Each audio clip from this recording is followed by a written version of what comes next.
Yeah, we're on the tough side of it. It's the NCAA tournament is it's such a great opportunity, and something we cherish. And there's going to be a team that has that unbelievable feeling of jubilation, excitement, and we're on the side of it with hurt. And I'm hurt for these guys, and they gave it all, and it's such a special year, and they fought and they really just kind of believed in the process of us trying to be good and us trying to get as good as we possibly could, and they did that. And this was a hard-fought game. St. Mary's is terrific.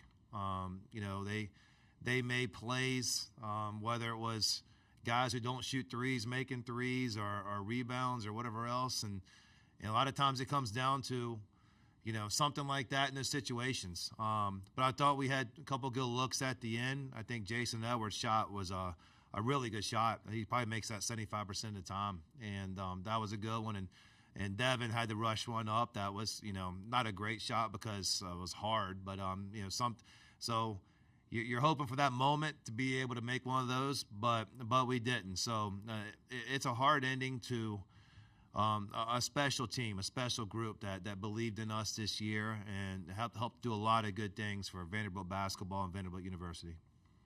Thanks, Coach. Let's go to questions for the student athletes. We'll start in the third row on the left.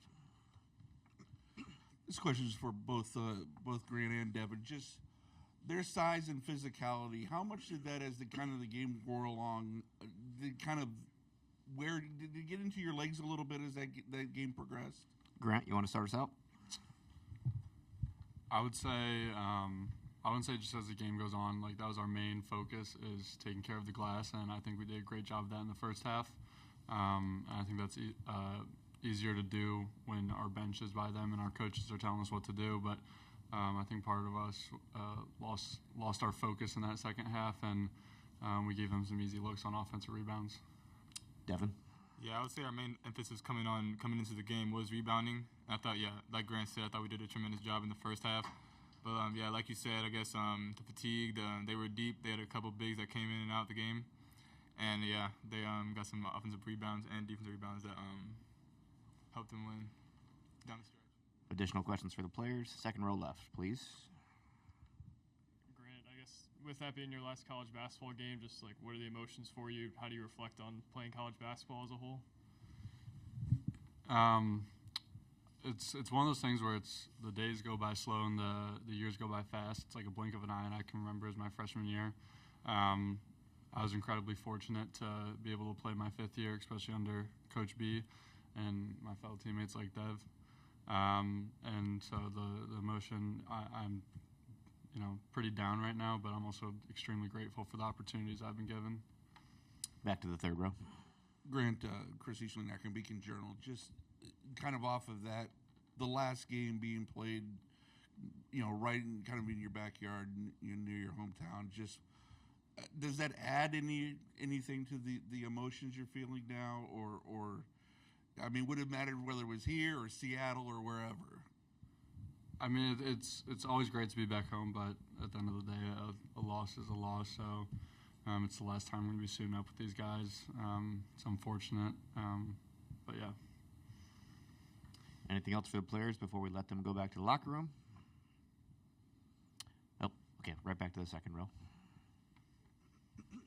I guess for both of you guys, could you just kind of describe the emotion during the game in the second half? What were the conversations like, things along those lines in the second half?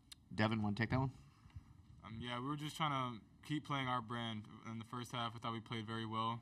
Second half, we lost a little bit offensively and defensively, and on the glass too. We were just trying to get back to what we were doing, make adjustments, and just trying to finish out the game, which we've done a lot of times. Grant, you want to add to that? Yeah, we were just in those situations, just trying to stay positive, keep upbeat. That was Coach's main message to us is it's going to be a game of runs. So the only thing we have is ourselves. So we have to stick together and do what we do. Anything else for the student athletes? Thanks, guys. You can head back to the locker room. Appreciate it. We'll continue here with Coach Byington, second row middle.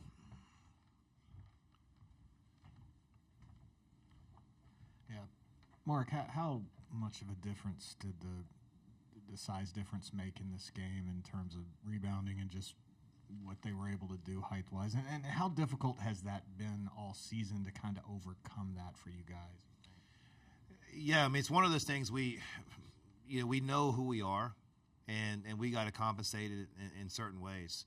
And so they had one offensive rebound in the first half, but that was a big reason because of our defensive pressure, of us keeping them outside the paint and really turning them over and doing some things there. And they're an experienced, good team, and they made adjustments. And, we lost some of our pressure in the second half on the outside of being able to guard the ball and keeping things outside the paint. And then they were going in, and then they would make a shot, and it's 275 pounds sometimes. You got to box out, and that weight and that push, that can wear on you. And so we were undersized, but at times it was a benefit to us. The second half was not a benefit to us. We'll stay in the second row. Coach, what led to the second half breakdown in particular? Coach Bennett attributed to attrition, which has been a conversation around your team the entire year. So what did you see from your perspective?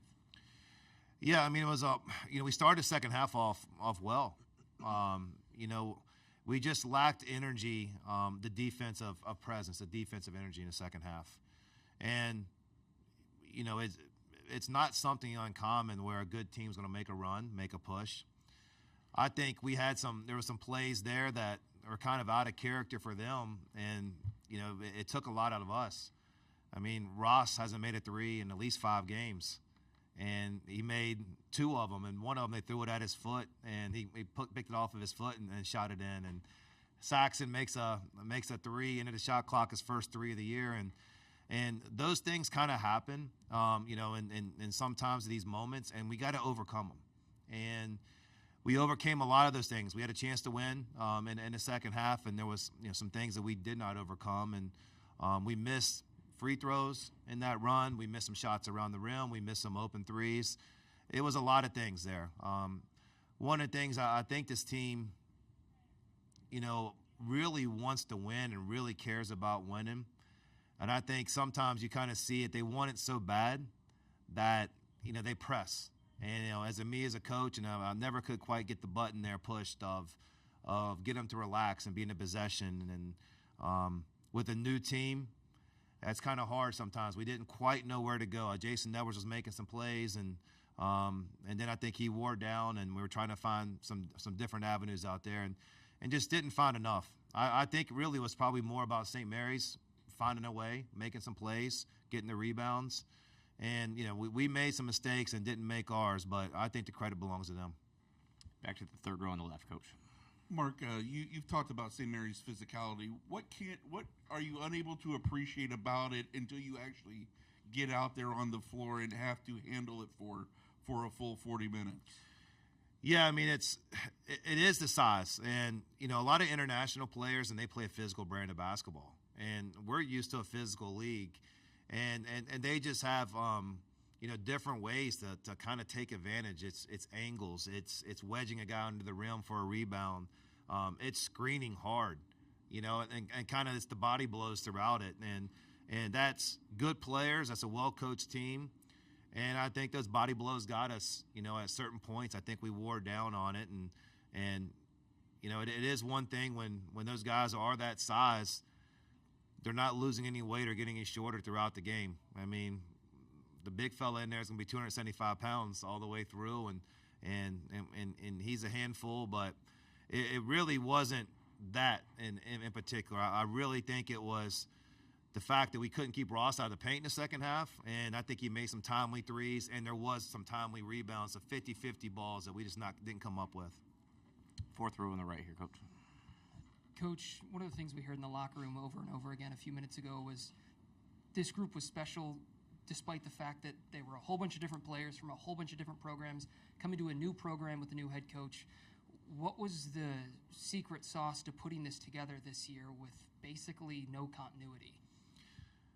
Well, it was one thing when everybody came together, and we kind of addressed this right away. We said we're against the odds. Odds of being successful, odds coming together, odds having a winning team, odds being in an NCAA tournament. Like, we were against all those, and and we use that as a unifying thing, that we're going to try to overcome the odds and try to be in this situation. And this is a special group to be able to do what they did and be able to go against that and get to this place. I'm always going to cherish them. I hope the Vanderbilt fans understands what a special group to get our program going and get us in the right direction. And you know, we're going to build on this. This is a setback. This isn't permanent. A setback for a game, but to get different guys in this situation, to get Vanderbilt used to being in the NCAA tournament, you know, that's definitely the future goal. And this was the first step. We didn't get the win today, but there could be something down the road that really does help us. Back to the second row. Every impression I got from you is you really like this group of guys. Just how disappointing is it for it to end like that with those guys? Yeah, I mean, that's really my biggest reaction is I wanted badly for them. You know, I wanted them to experience a win. I wanted them to try to go on a run. You know, they've done a lot of things, and we played good basketball today. Not for 40 minutes, or we would have won.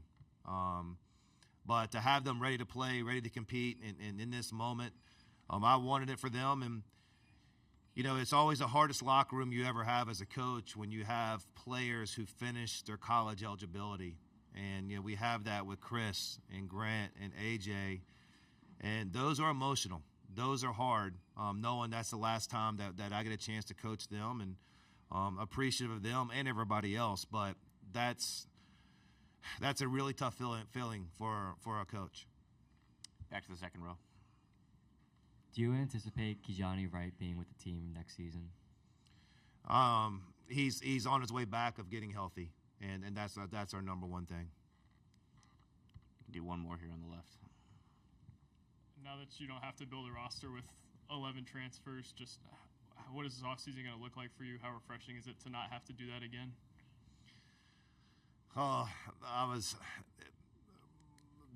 It's still difficult. You know, the next, whatever it is, 3 or 4 weeks is really the hardest part of the year for any college coach. And, you know, there's some players I want to make sure they're back at Vanderbilt, and because to build a good program, you want to retain and have them here and to be able to get back to this moment and get back to this moment with them.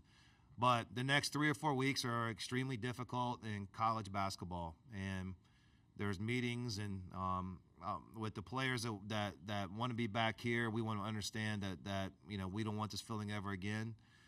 But I don't even want to think. I'm probably going to take the rest of the night off, and then you know, tomorrow it really gets a lot into building the roster for next year. Because unfortunately, you can't take much more time than that.